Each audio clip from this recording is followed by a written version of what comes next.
Welcome back. Remember, for more on our top stories and others, please visit our website, channelstv.com and youtube.com/channelsweb.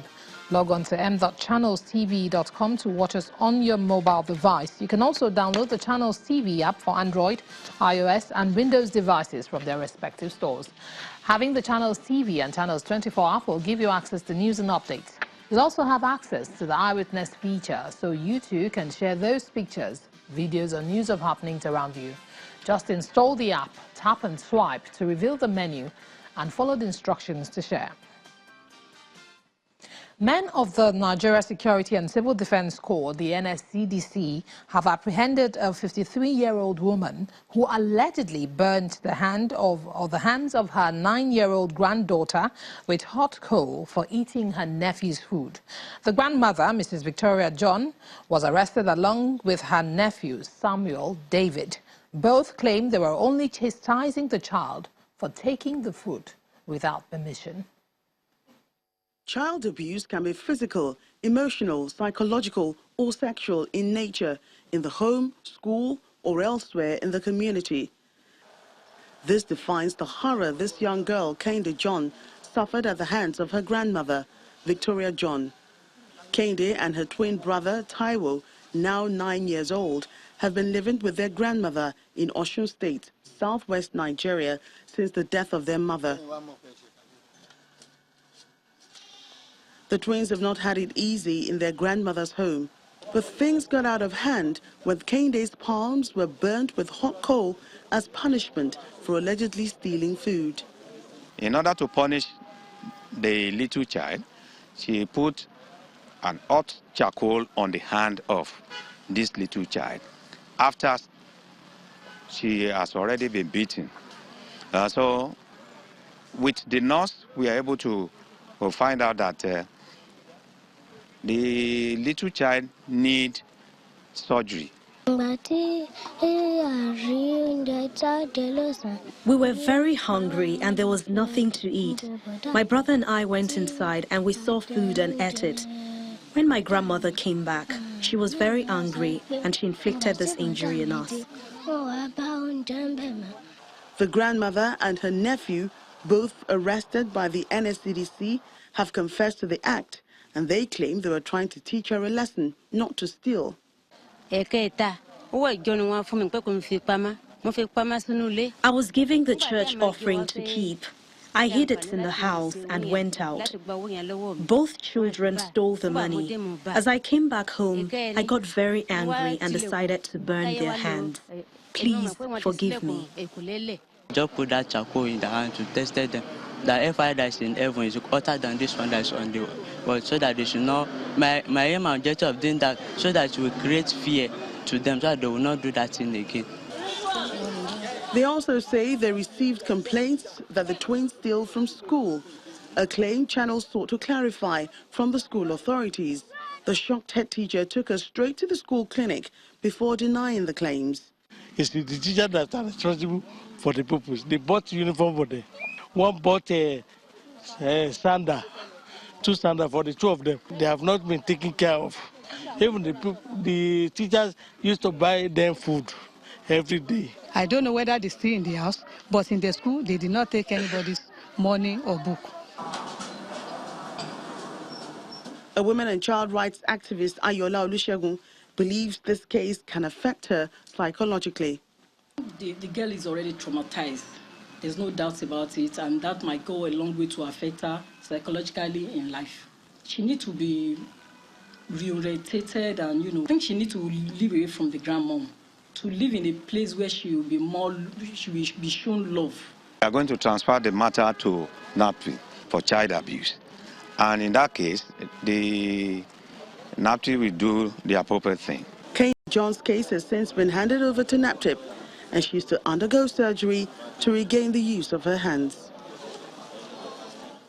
And in another development, Benin City, the Edo State capital, witnessed a massive riot by youths and commercial bus drivers today as they protested the alleged killing of a cab operator by policemen for over a 100 naira bribe.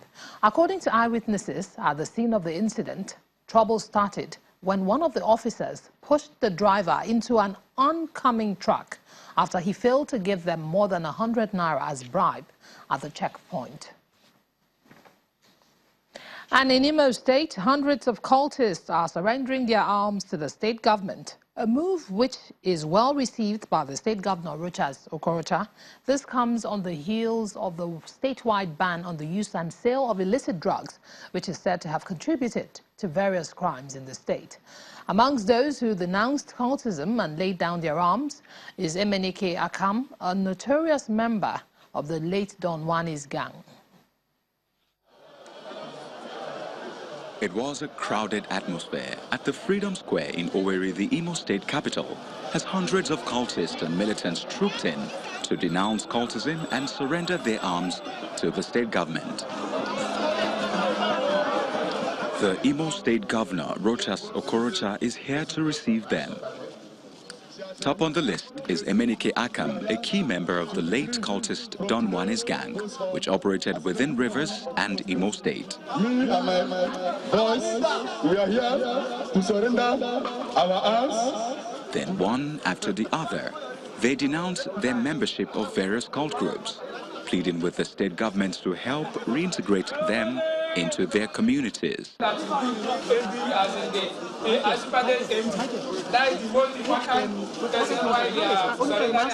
It's a request the governor promises to look into. We, the people of Imo State and government of Imo State, are happy, particularly, that these young boys and girls will now come back as good citizens of Imo State. And in a bid to sustain this momentum, the governor has moved a step further to abolish sales and smoking of Indian hemp, as well as all illicit hard drugs in the state. He made this declaration at the West Africa Social Activities Program, which seeks to promote cultural harmony and tolerance among military personnel. That Imo State government has abolished the smoking of goof in the society. We have also abolished the smoking of Ramadan and other illicit drugs, which have kept our youth in perpetual bondage.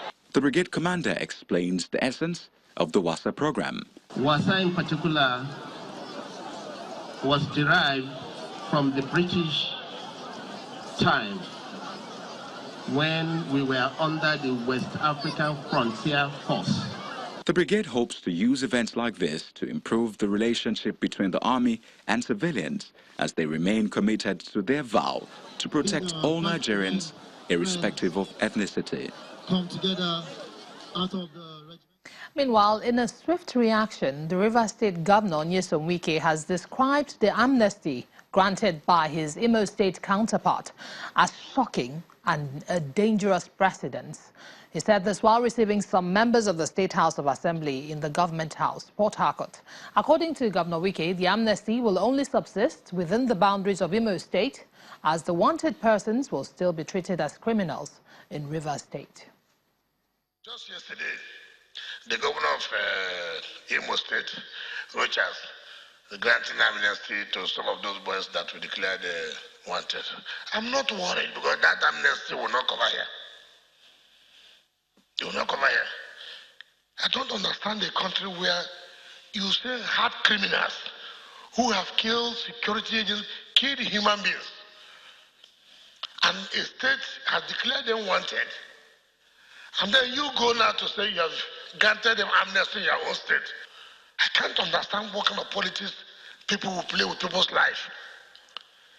All of us know that the wanted boys have been using our to launch an attack. And instead of you to say, no. 1st of January, how many people died? Then the same boys now you want to grant them amnesty. That amnesty, they will only stay in Imo State, not here. If Rochas will not understand what it means, the implication of a governor of a state declaring certain cultists wanted, and without calling me to let me know, I'm sure his security agency must have advised him not to. Then you go ahead and do that, and then expect me to fold my hands, and it's not going to work that way. Governor of Rivers State, Nyesom Wike. When the program returns in a moment, inclusive education is getting a boost with the opening of a comprehensive special school in Nasarawa State. Stay with us.